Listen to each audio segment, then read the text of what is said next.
ଉପମୁଖ୍ୟମନ୍ତ୍ରୀଙ୍କ ବଡ଼ ଘୋଷଣା, ସୁଭଦ୍ରା ଟଙ୍କା ସହ ମିଳିବ ବଡ଼ ପୁରସ୍କାର। ସୁଭଦ୍ରା ଯୋଜନାକୁ ନେଇ ବଡ଼ ସୂଚନା ଦେଇଛନ୍ତି ଉପମୁଖ୍ୟମନ୍ତ୍ରୀ ପ୍ରଭାତୀ ପରିଡ଼ା। ଏଣିକି ସୁଭଦ୍ରା ଆବେଦନକାରୀଙ୍କୁ ଟଙ୍କା ସହ ପୁରସ୍କାର ମଧ୍ୟ ମିଳିବ। ପ୍ରଥମ କିସ୍ତି, ଦ୍ୱିତୀୟ ପର୍ଯ୍ୟାୟ ଟଙ୍କା ହିତାଧିକାରୀଙ୍କୁ ଦିଆଯିବ। ବାରିପଦାରେ ଆୟୋଜିତ ସଭାରେ ମୁଖ୍ୟମନ୍ତ୍ରୀ ଏହି ଟଙ୍କା ପ୍ରଦାନ କରିବେ। ଦ୍ୱିତୀୟ ପର୍ଯ୍ୟାୟ ସୁଭଦ୍ରା ଟଙ୍କା ଅକ୍ଟୋବର 9ରେ ଆସିବ। ଉପମୁଖ୍ୟମନ୍ତ୍ରୀ ପ୍ରଭାତୀ ପରିଡ଼ା ଏନେଇ ସୂଚନା ଦେଇଛନ୍ତି। ତେବେ ଆଜି ଏକ ବଡ଼ ସୂଚନା ଦେଲେ ପ୍ରଭାତୀ କହିଛନ୍ତି, ସୁଭଦ୍ରା ଆବେଦନକାରୀଙ୍କୁ ପୁରସ୍କାର ମିଳିବ। 1 କୋଟି ନମ୍ବରରେ ଥିବା ମହିଳାଙ୍କୁ ପୁରସ୍କାର ମିଳିବ। 9 ତାରିଖରେ 40 ଲକ୍ଷ ମହିଳାଙ୍କୁ ସୁଭଦ୍ରା ଟଙ୍କା ମିଳିବ। ସୁଭଦ୍ରା ଯୋଜନାର ପ୍ରଥମ ହିତାଧିକାରୀ ଓ କୋଟିଏ ନମ୍ବରରେ ଥିବା ମହିଳାଙ୍କୁ ବାରିପଦା ଆୟୋଜିତ ସଭାରେ ସମ୍ବୋଧିତ କରିବେ ମୁଖ୍ୟମନ୍ତ୍ରୀ ବୋଲି ମୁଖ୍ୟମନ୍ତ୍ରୀ କହିଛନ୍ତି। ପରବର୍ତ୍ତୀ ଖବର, ଲଘୁଚାପ ଓଡ଼ିଶା ଉପରେ ପଡ଼ିବନି ପ୍ରଭାବ। 6 ତାରିଖ ବେଳକୁ ଆଉ ଏକ ଲଘୁଚାପ କ୍ଷେତ୍ର ସୃଷ୍ଟି ସମ୍ଭାବନା ନେଇ ସୂଚନା ଦେଇଛନ୍ତି ପାଣିପାଗ ବିଭାଗ। ପଶ୍ଚିମ କେନ୍ଦ୍ରୀୟ ବଙ୍ଗୋପସାଗର ଓ ସଂଲଗ୍ନ ଅଞ୍ଚଳରେ ଆଉ ଏକ ଲଘୁଚାପ ସୃଷ୍ଟି ହୋଇପାରେ।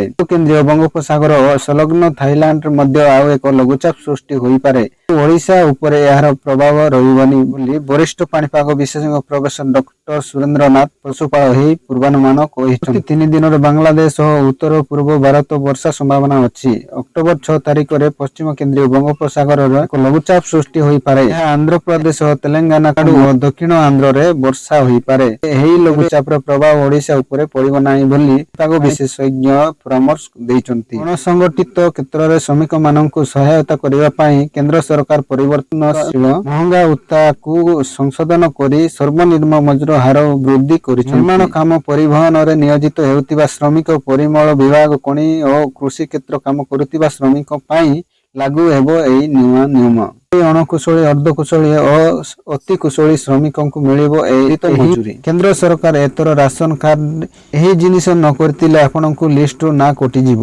ଏପରିକି ଆପଣଙ୍କୁ ଆଉ ଚାଉଳ, ଗହମ ମଧ୍ୟ ମିଳିବ ନାହିଁ। ବର୍ତ୍ତମାନ ଏହି ରାସନ କାର୍ଡର KYC କରିବା ପାଇଁ ସମୟସୀମା ବୃଦ୍ଧି କରିବାକୁ କେନ୍ଦ୍ର ନିଷ୍ପତ୍ତି ନେଇଛି। ଆପଣ ମାଗଣା ଚାଉଳ, ଗହମ ପାଇବାକୁ ଚାହୁଁଛନ୍ତି ଓ ଆପଣଙ୍କର ରାସନ ଯୋଗାଣ କୌଣସି ଅସୁବିଧା ଦେଖିବାକୁ ଚାହୁଁନାହାନ୍ତି, ତେବେ ରାସନ କାର୍ଡ KYC ସମ୍ପୂର୍ଣ୍ଣ କରିବାକୁ ଆବଶ୍ୟକ। ଆଧାର କାର୍ଡ ଏବଂ ଲିଙ୍କ ହୋଇଥିବା ମୋବାଇଲ ନମ୍ବର ବ୍ୟବହାର କରି ଆପଣ ଅନଲାଇନରେ ଆପଣଙ୍କ ରାସନ କାର୍ଡ ଅନଲାଇନରେ KYC କରୁଥିଲେ ଆପଣଙ୍କୁ କିଛି ଡକ୍ୟୁମେଣ୍ଟ ଦରକାର। ସେଗୁଡ଼ିକ ହେଉଛି ଆଧାର କାର୍ଡ, ପରିବାର ସମସ୍ତ ସଦସ୍ୟଙ୍କ ଆଧାର କାର୍ଡ ଏବଂ ଆଧାର କାର୍ଡ ସହିତ ସଂଯୁକ୍ତ ନିଜସ୍ୱ ମୋବାଇଲ ନମ୍ବର ଆବଶ୍ୟକ।